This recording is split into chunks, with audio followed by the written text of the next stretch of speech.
Hello दोस्तों, आपका Balaji education 101 पर आपका स्वागत है। हम आज की वीडियो में 14 मई 2024 के करंट अफेयर देखेंगे और जितने भी क्वेश्चन बन सकते हैं हम इस वीडियो में डिस्कस करेंगे।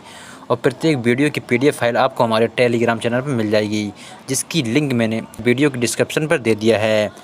अगर आप लोग हमारे चैनल पर नए हो तो हमारे चैनल को सब्सक्राइब जरूर कर दें, जिससे कि प्रत्येक वीडियो का नोटिफिकेशन आप तक पहुँचता रहे। चलो अब हम आपको वीडियो शुरू करते हैं। आज का आपका पहला क्वेश्चन है, हाल ही में अंतर्राष्ट्रीय हमस दिवस कब मनाया गया है? हाल ही में अंतर्राष्ट्रीय हमस दिवस 13 मई को मनाया गया है। हर साल 13 मई को दुनिया भर में अंतर्राष्ट्रीय हमस दिवस इंटरनेशनल हमस डे मनाया जाता है। अंतर्राष्ट्रीय हमस दिवस हमें विटामिन और खनिजों से भरपूर इस भोजन पर चर्चा करने और उसे बढ़ावा देने के अवसर प्रदान कराता है। मई के महीने में मनाए गए कुछ इंपॉर्टेंट दिवस: 1 मई को अंतर्राष्ट्रीय श्रम दिवस मनाया गया है। 2 मई को विश्व टूना दिवस मनाया गया है। और 3 मई को विश्व प्रेस स्वतंत्रता दिवस तथा अंतर्राष्ट्रीय तेंदुआ दिवस मनाया गया है। 4 मई को अंतर्राष्ट्रीय अग्निशमन दिवस तथा कोयला खनन दिवस मनाया गया है। और 5 मई को विश्व हंसी दिवस मनाया गया है। और 6 मई को अंतर्राष्ट्रीय नो डाइट डे मनाया गया है। और 7 मई को विश्व अस्थमा दिवस मनाया गया है। और 8 मई को विश्व रेड क्रॉस और रेड क्रिसेंट दिवस मनाया गया है। और 11 मई को विश्व प्रौद्योगिकी दिवस मनाया गया है। और 12 मई को मदर्स डे मनाया गया है। फिर आता है आपका क्वेश्चन, हाल ही में किस संगठन ने महिलाओं के खिलाफ हिंसा से निपटने के लिए पहला कानून अपनाया है? यूरोपीय संघ ने महिलाओं के खिलाफ हिंसा से निपटने के लिए पहला कानून अपनाया है। फिर आता है आपका क्वेश्चन, हाल ही में ग्लाइप्टोथोरिक्स से पुनर्वृत्ति समाचारों में देखी गई यह किस प्रजाति से संबंधित है? ग्लाइप्टोथोरिक्स से पुनर्वृत्ति समाचारों में देखी गई यह कैटफिश प्रजाति से संबंधित रखती है।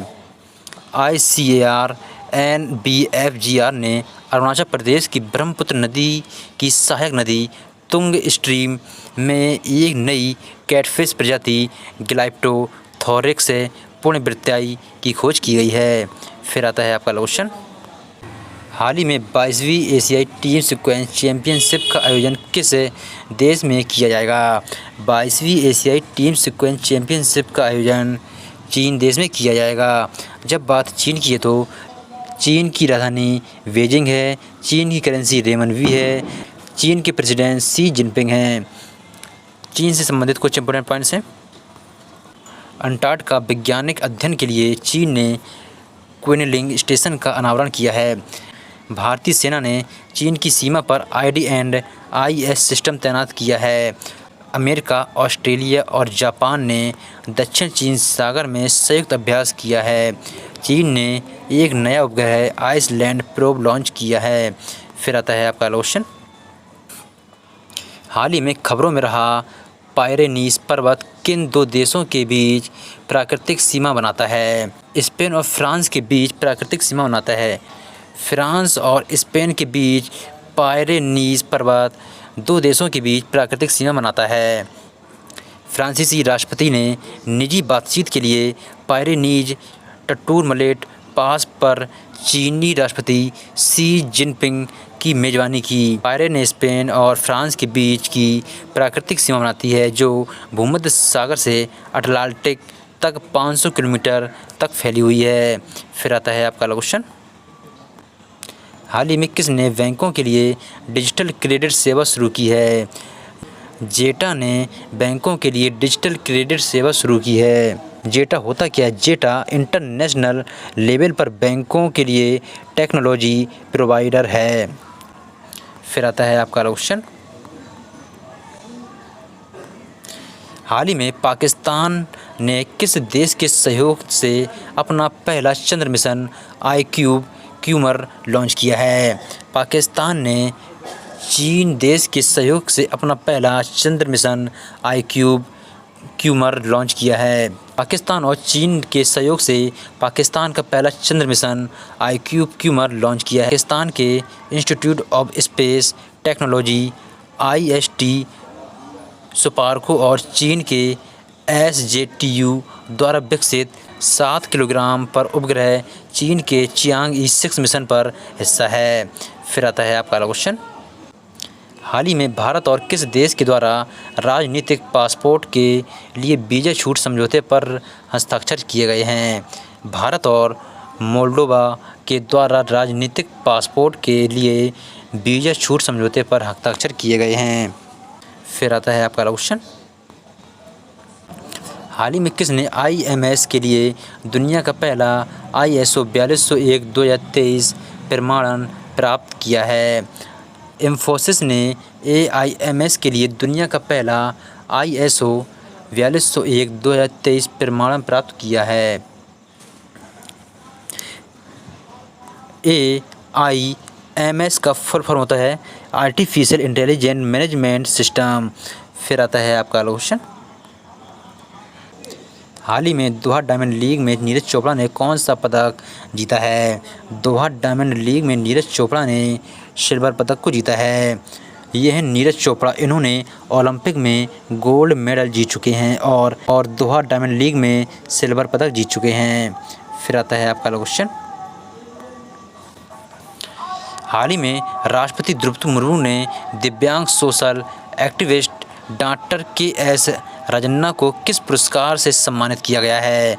राष्ट्रपति द्रौपदी मुर्मू ने दिव्यांग social activist doctor KS Rajanna को पद्म श्री पुरस्कार से सम्मानित किया गया है।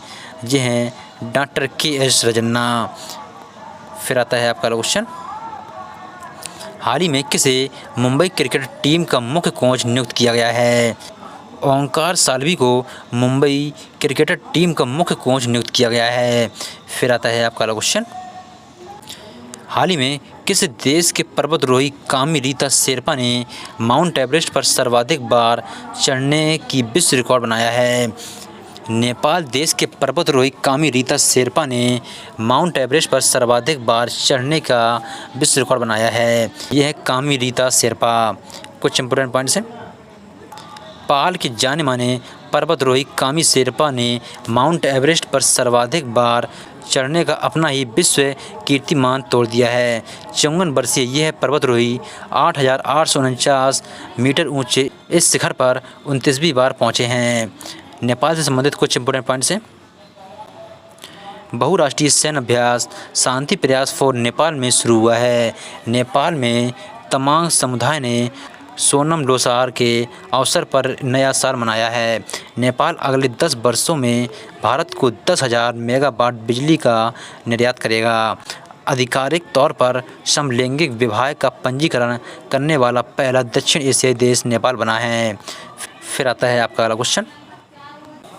हाल ही में महिला हॉकी लीग के लिए किसने हॉकी इंडिया के साथ साझेदारी की है? महिला हॉकी लीग के लिए कोको कोला ने हॉकी इंडिया के साथ साझेदारी की है। फिर आता है आपका क्वेश्चन। हाल ही में कृषि और किसान कल्याण मंत्रालय ने किस स्थान पर कृषि एकीकृत कमान और नियंत्रण केंद्र का उद्घाटन किया है? कृषि और किसान कल्याण मंत्रालय ने नई दिल्ली पर कृषि एकीकृत कमान और नियंत्रण केंद्र का उद्घाटन किया है। कल की वीडियो का लास्ट क्वेश्चन है।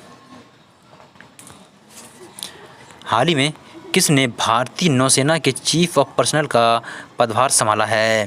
जिस पर आपका सही आंसर था संजय भल्ला ने भारतीय नौसेना के चीफ ऑफ पर्सनल का पदभार संभाला है। आपके लिए रिवीजन क्वेश्चन है। गूगल में वॉलेट ऐप भारत में लॉन्च किया है।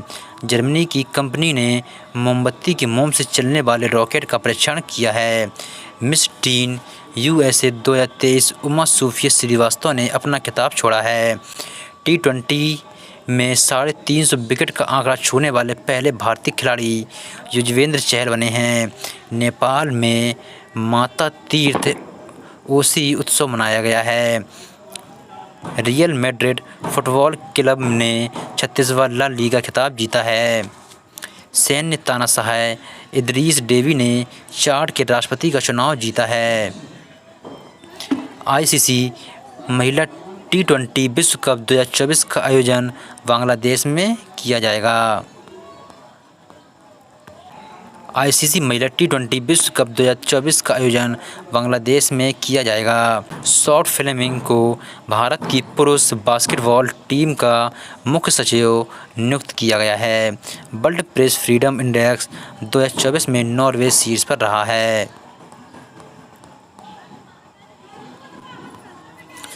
एंडटेक कंपनी एमेरिटस ने टाइम की वैश्विक रैंकिंग में शीर्ष स्थान हासिल किया है। जापान ने उज्बेकिस्तान को हराकर दूसरी बार AFC अंडर-23 एशिया कप जीता है। यूक्रेन ने आधिकारिक बयान प्रदान करने के लिए AI जनित प्रवक्ता विक्टोरिया सी को पेश किया है। रियल मैड्रिड फुटबॉल क्लब ने 36वां ला लीगा खिताब जीता है।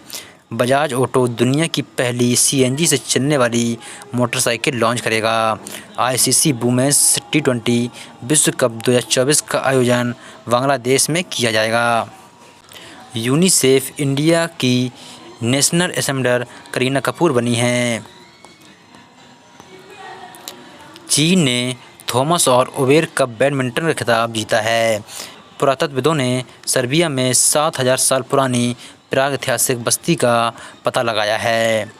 आपके लिए क्वेश्चन है, हाल ही में RBI ने किसे कार्यकारी निदेशक नियुक्त किया गया है? इन चारों ऑप्शन में से आप हमको कमेंट पर अपना आंसर बताना।